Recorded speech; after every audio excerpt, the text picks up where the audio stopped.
বিতর্কের কিছু নিয়মাবলী আমি একটু বলে দিচ্ছি। উভয় দলকে মনোযোগ সহকারে শোনার জন্য অনুরোধ করছি যে বিতর্কের বিষয় কার্যকর পাঠদানে প্রযুক্তির ব্যবহারই একমাত্র পন্থা। এর পক্ষে যারা 3 জন সদস্য আছেন তারা প্রত্যেকে 3 মিনিট করে বক্তৃতা কথা বলার মতো সুযোগ পাবে। 2 মিনিট শেষ হওয়ার পরে টাইম কিপার আপনাদেরকে একটা ওয়ার্নিং দিবে, ওই সতর্কবার্তার পরে মাত্র 1 মিনিট কথা বলার মতো সুযোগ পাবে। আর প্রত্যেক দলেরই প্রত্যেক সদস্যই এই 3 মিনিট করে সময় পাবে। তো নির্ধারিত কথা আপনারা 3 মিনিটের মধ্যে সমাপ্ত করবেন এই আশাবাদ ব্যক্ত করছি। আচ্ছা, তাহলে আমরা তো পরিচিত হলাম আমাদের পক্ষে বিপক্ষে যারা আছেন।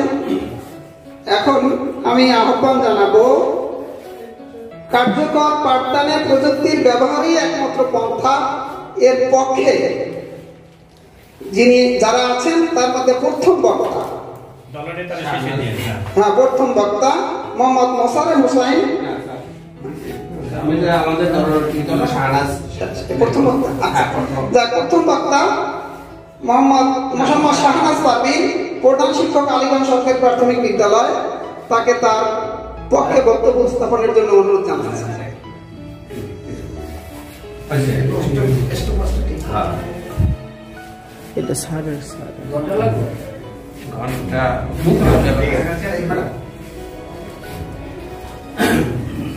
মাননীয় মডারেটর, বিপক্ষ দলের বন্ধুরা এবং উপস্থিত সুধীমণ্ডলী, আসসালামু আলাইকুম। আজকের বিতর্কের বিষয় কার্যকর শ্রেণী পাঠদানে প্রযুক্তি ব্যবহারই একমাত্র পন্থা। সঙ্গত কারণেই বিতর্কের পক্ষে আমার অবস্থান। বর্তমান যুগ বিজ্ঞান ও প্রযুক্তির যুগ। আমরা ঘুম থেকে উঠে ঘুমোতে যাবার আগ পর্যন্ত সর্বত্রই রয়েছে প্রযুক্তির ব্যবহার। বরং প্রশ্ন উঠতে পারে যে কোথায় নেই প্রযুক্তির ব্যবহার। প্রযুক্তি আমাদের জীবনকে সহজ করে তুলেছে। প্রত্যেক জীবন, চিকিৎসা, ব্যবসা বাণিজ্য, শিল্পায়ন, শিক্ষাক্ষেত্র সর্বত্র রয়েছে প্রযুক্তির ব্যবহার।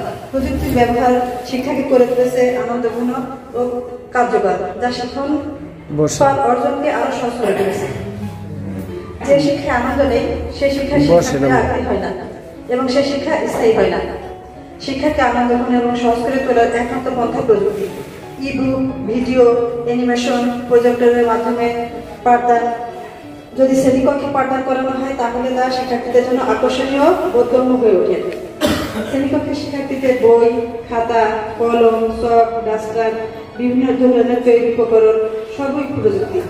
শ্রেণীতে আলোর ব্যবস্থা, বসার ব্যবস্থা, ফ্যান, সর্বত্র প্রযুক্তির অবদান। প্রযুক্তি ছাড়া খালি মাঠে পাঠদান করলে সেই পাঠদান কখনোই কার্যকরী হতে পারে না এবং সেটা আদৌ সম্ভব নয়। কাজেই কার্যকর শ্রেণী পাঠদানে প্রযুক্তির ব্যবহারই একমাত্র বল হয়।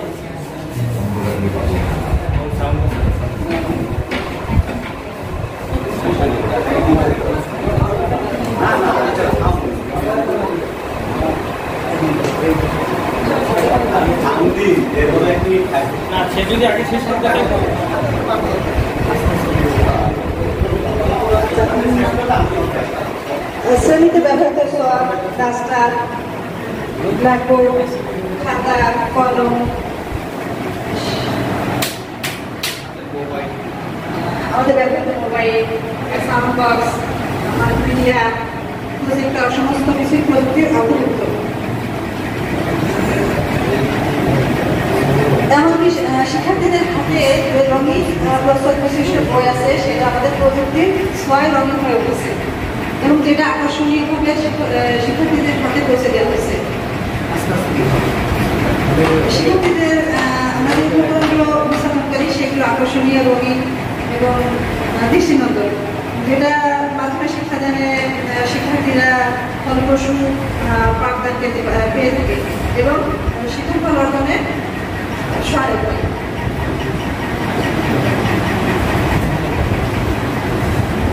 আমরা যে শিক্ষক সহায়িকা ব্যবহার করে থাকি সেটা প্রযুক্তির অবদান। সেখানে আমরা শিক্ষার্থীদেরকে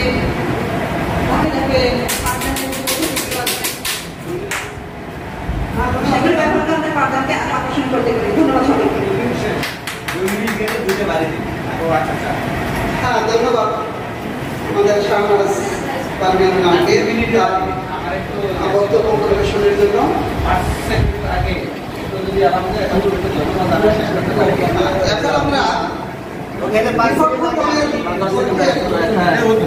এখন আমরা অথবা মতামত পেশ করার জন্য অনুরোধ জানাচ্ছি শামসুল নাহার, প্রধান শিক্ষক, পশ্চিম হরিনাথপুর সরকারি প্রাথমিক বিদ্যালয়।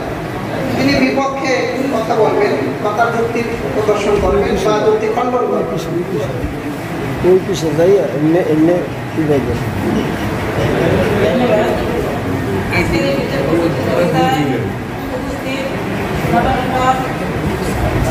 উপস্থিত আমার পক্ষ বিপক্ষের বন্ধু সকলের প্রতি আমার সালাম।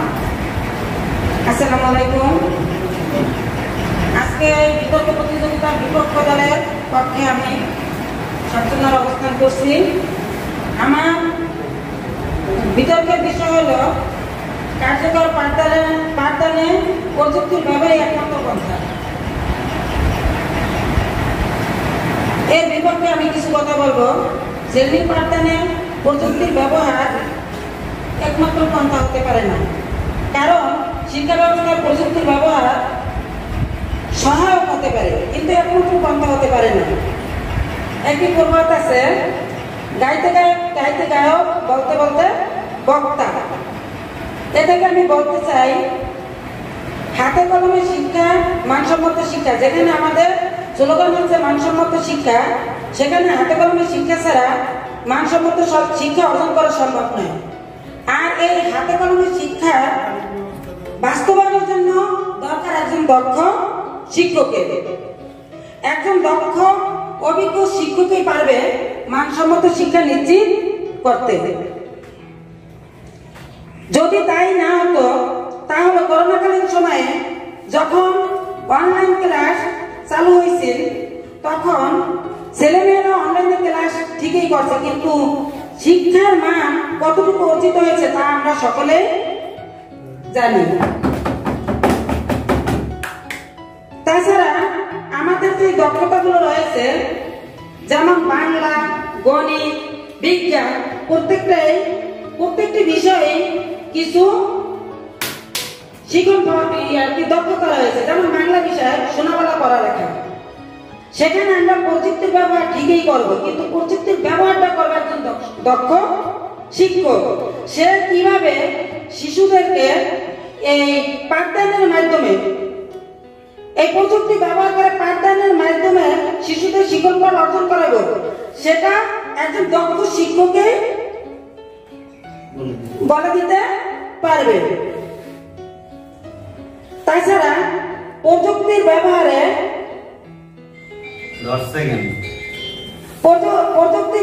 শিশুরা যেমন এখন এই মোবাইল ফোন, ইন্টারনেট, এই প্রযুক্তির ব্যবহার এত বেড়ে গেছে যে শিশুরা মূল শিক্ষা থেকে তারা আস্তে আস্তে সরে যাচ্ছে, তারা মোবাইল আসক্ত হয়ে গেছে, ফলে শিক্ষার মান। ধন্যবাদ মডারেটর। এই বলে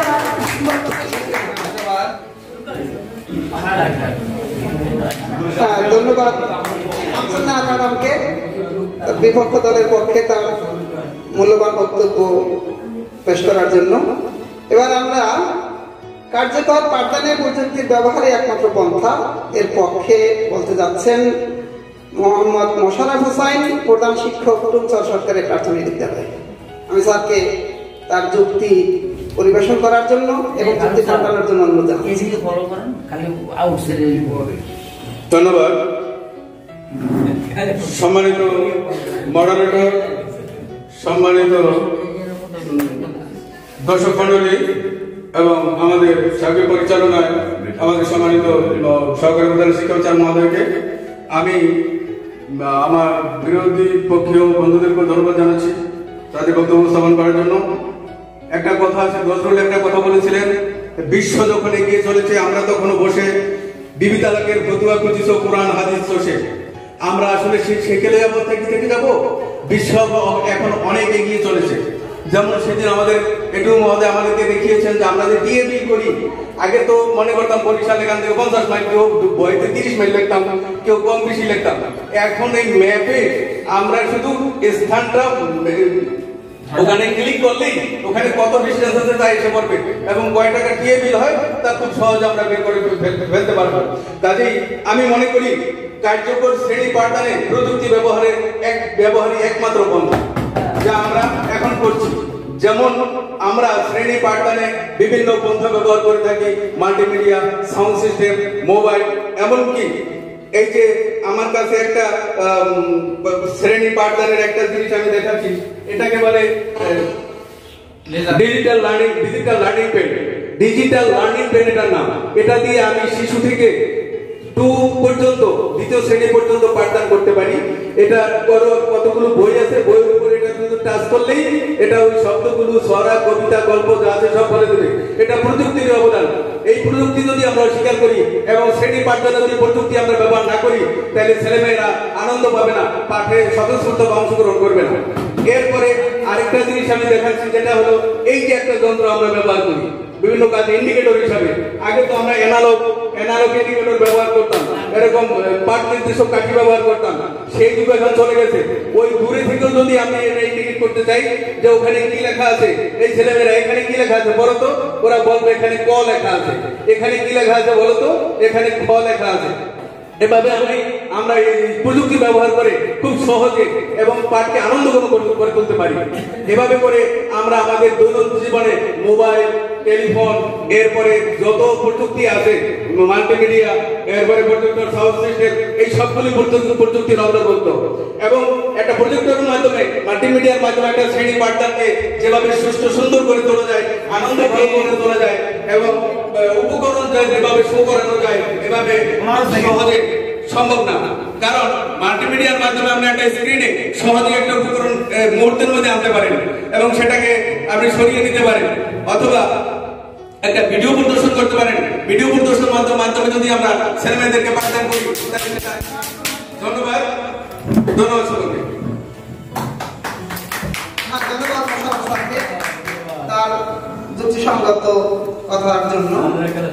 এবার আমি আহ্বান জানাচ্ছি বিপক্ষ দলের সদস্য মোহাম্মদ আদম আলী, প্রধান শিক্ষক, বরজালিয়া সরকারি প্রাথমিক বিদ্যালয়, তিনি বিপক্ষে অবস্থান করছেন। ধন্যবাদ। সম্মানিত মডারেটর, সম্মানিত সভাপতি, সম্মানিত টাইম নিয়ন্ত্রক, শ্রদ্ধাভাজন শিক্ষক শ্রোতা মন্ডলী, পক্ষে বিপক্ষে উভয় দলের সদস্যরা, আসসালামু আলাইকুম। সম্মানিত সুধীবৃন্দ, আপনারা ইতিমধ্যে জেনেছেন যে প্রযুক্তির ব্যবহারে শ্রেণী শিক্ষণ শেখানোর একমাত্র পন্থা, এই শিরোনামে আমার বিপক্ষ দলের বন্ধুরা বলেছেন। সঙ্গত কারণে আমি এই বিপক্ষ দলের বন্ধুদের যুক্তিতত্ত্ব খণ্ডনের জন্য প্রযুক্তির ব্যবহারে কখনোই একমাত্র শ্রেণী কার্যক্রমের একমাত্র পন্থা প্রযুক্তির ব্যবহার হতে পারে না। অর্থাৎ প্রযুক্তি ব্যবহার করলেই তারা বোঝাতে চেয়েছেন প্রযুক্তি নির্ভর যেসব ডিভাইস গুলো আছে, এই ডিভাইসের মাধ্যমে যে ব্যবহার, সেই ব্যবহারটা করলেই শ্রেণীর লার্নিং অ্যাক্টিভিটিটা পরিপূর্ণ হবে। আমি সঙ্গত কারণে এর বিপক্ষে কিছু যুক্তিতর্ক উপস্থাপন করতেছি। প্রথমে স্বীকার করেন এই প্রযুক্তির ব্যবহার ফলে আংশিক শিক্ষণ স্থায়ী হতে পারে, কিন্তু কখনোই পরিপূর্ণ শিক্ষণ স্থায়ী হবে না। টিচিং লার্নিং অ্যাক্টিভিটিসে একটি পাঠ্যিকাকে ফার্স্ট টু লাস্ট পর্যন্ত যখন কমপ্লিট করতে যাওয়া হবে, তখন শুধু ওই প্রজেক্টরের মাধ্যমে শো করলেই সকল কিছু আসবে না। বিজ্ঞান দিয়েছে বেগ, কেড়ে নিয়েছে আবেগ। বিজ্ঞানের একটি অংশের সফল ব্যবহার হচ্ছে প্রযুক্তির মাধ্যমে। আমরা মেনে নেই আমরা সেই আদিম যুগ থেকে আজকে উন্নত সভ্যতায় এসেছি বিজ্ঞানের ব্যবহার করে। এখন আমার বক্তব্য হলো বলতে বলতে গায়ে, বলতে বলতে বক্তা গাইতে গাইতে গায়ে। প্রযুক্তি, আপনি যেখানে বসে আছেন সেটা একটা প্রযুক্তি। আমাদের বিপক্ষ দলের বন্ধুদেরকে বলছি, আমরা যে খাতাটিতে লিখছি তাও প্রযুক্তি, যে কলমটি দিয়ে লিখছি সেটাও প্রযুক্তি। আপনারা প্রযুক্তি বাদ দিয়ে কি করে একটি সফল পাঠদান করেন তা আমার বোধগম্য নয়। কেননা মানসম্মত শিক্ষা হাতে কলমে শিক্ষা দিলেই, আপনি হাতে কলমে শিক্ষা দিতে যে চকটি ব্যবহার করেছেন, যে কলমটি ব্যবহার করেছেন, তাও একটি প্রযুক্তি। আপনি কি সেই প্রযুক্তিকে অস্বীকার করতে পারেন? তা কখনোই সম্ভব নয়। আমরা অনলাইনে শিক্ষার কথা আমার এক বন্ধু বলে গেছেন, বিপক্ষ দলের বন্ধু, অনলাইন কিন্তু শ্রেণী এখানে আছে কার্যকর শ্রেণী পাঠদানে, অনলাইন পাঠদানটা শ্রেণীতে হয়নি, সেটা আমরা দূরে রাখলাম। এরপরে আরেক বন্ধু বলছে যে শিক্ষক, একজন দক্ষ শিক্ষক কি করে হয়? যিনি প্রযুক্তি ব্যবহার করতে জানেন না, তিনি কি করে দক্ষ শিক্ষক হয়? এটা আমার প্রশ্ন রয়ে গেল। সকল প্রযুক্তি আপনারা ব্যবহার করেন, পাট্টিকা তৈরি করতে যে খাতা এবং কলম ব্যবহার করছেন তাও একটা প্রযুক্তি, তাকে বাদ দিয়ে আপনারা পাট্টিকা তৈরি করতে পেরেছেন? তাও আমার প্রশ্ন রইল। এরপরে নিজের পদ্ধতিতে আপনি পাঠদান করবেন, তা কি করে পদ্ধতি আপনি প্রকাশ করবেন শিক্ষার্থীর কাছে? তা কি আপনার চকবোর্ড প্রয়োজন নেই? আপনারা কি আসবাবপত্র প্রয়োজন নেই কি ফ্যানের প্রয়োজন, নাকি একটা আইসিটি পর্যন্ত? আপনি যখন আপনার ক্লাসে যান, আপনি অস্বীকার করতে পারবেন আপনি কোনো বন্ধুকে একটি ভিডিও বা অডিও দেখাননি? কেন দেখিয়েছেন? অবশ্যই কার্যকর পাঠদানের জন্য আপনি এটি ব্যবহার করেছেন। সেখান থেকে আপনি ভিডিও অডিও দেখে আপনি পাঠকে সহজ করেছেন, করেননি? অবশ্যই করেছেন। আমরা আরেকটু বলবো, যেটা মাল্টিমিডিয়া আধুনিক, কে না চায় এখন আধুনিক মাল্টিমিডিয়া, প্রজেক্টর, শুধু প্রজেক্টর এই মাল্টিমিডিয়া না, যখন আপনার আইসিটি ব্যবহার, এটা হতে পারে আইসিটি, অন্য একটা ভিডিও অডিও যেভাবে দেখান সেটাই কিন্তু একটা আইসিটি বা বডিতে। শুধু যে আপনার প্রজেক্টর থাকতেই হবে সেইটাই যে প্রযুক্তি হবে এমন আমরা বলছি না, কিন্তু আপনার কার্যকর শিক্ষণ ব্যবস্থা, কার্যকর শ্রেণী পাঠদান করতে হলে অবশ্যই কোনো না কোনো প্রযুক্তি আপনাকে ব্যবহার করতেই হবে। যদি আপনারা এটা না মানেন তাহলে বলবো আপনারা শত বছরের পুরাতনই রয়ে গেছেন। আর সর্বোপরি আপনারা বিতর্ক না করে আমাদের এই প্রযুক্তি একমাত্র পন্থা, এই পন্থাটা মেনে নেওয়ার জন্য বিশেষ অনুরোধ করে সবাইকে ধন্যবাদ জানিয়ে আমি আমার বিতর্ক বক্তব্য শেষ করছি। আসসালামু আলাইকুম। ধন্যবাদ।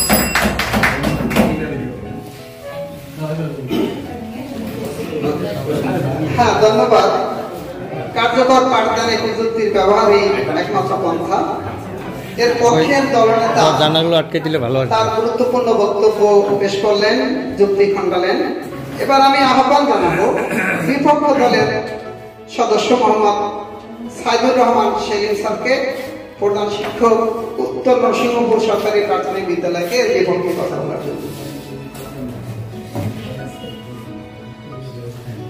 ধন্যবাদ।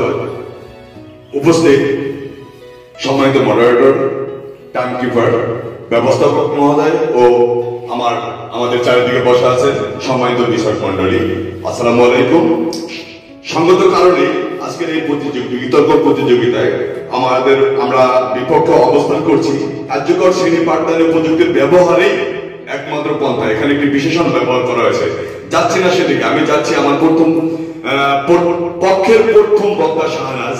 তিনি বলে গেছেন চক ডাস্টার ছিল না, কিন্তু চক ডাস্টার গুলোই বর্তমানে প্রযুক্তি। আসলে চক ডাস্টার কোন এক সময় আমার প্রিয় বন্ধুরা, মাননীয় মডারেটর এবং ব্যবস্থাপক অবশ্যই জানবেন যে যখন চক ডাস্টার ছিল না তখনও কিন্তু সারা বিশ্বে লেখাপড়া চলেছে, বাংলাদেশেও চলেছে। কিভাবে চলছে? কলা পাতায় লিখেও কিন্তু তারা বিশ্ব বরণ্য হয়েছে, দেশ পরিচালনা করেছেন এবং দেশে বিশ্বে খ্যাতি অর্জন করেছেন।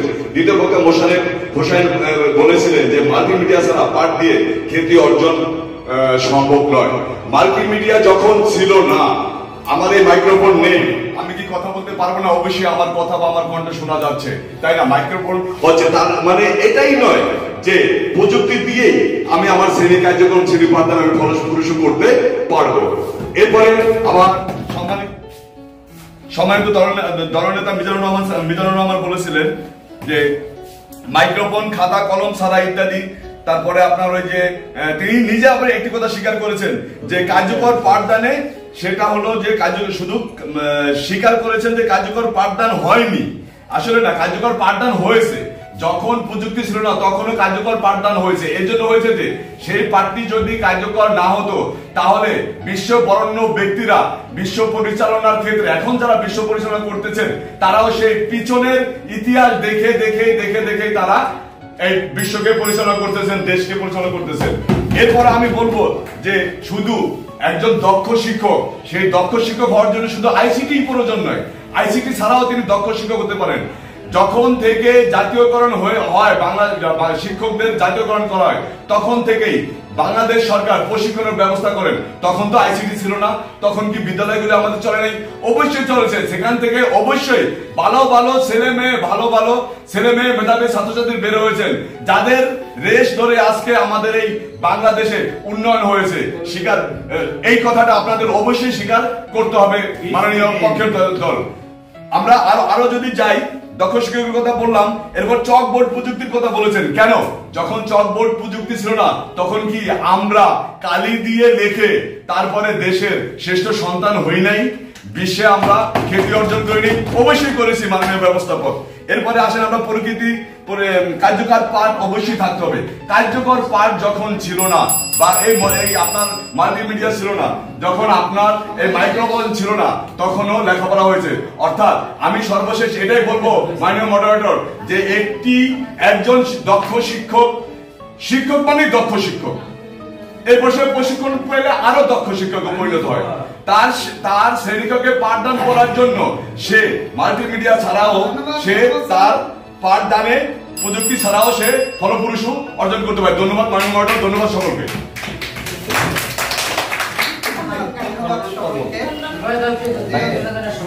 তাহলে 1 মিনিট করে দেন, 1 মিনিট করে দেন। হ্যাঁ, না 1 মিনিট করে দেন। না চলে না, মুখেই বলেন।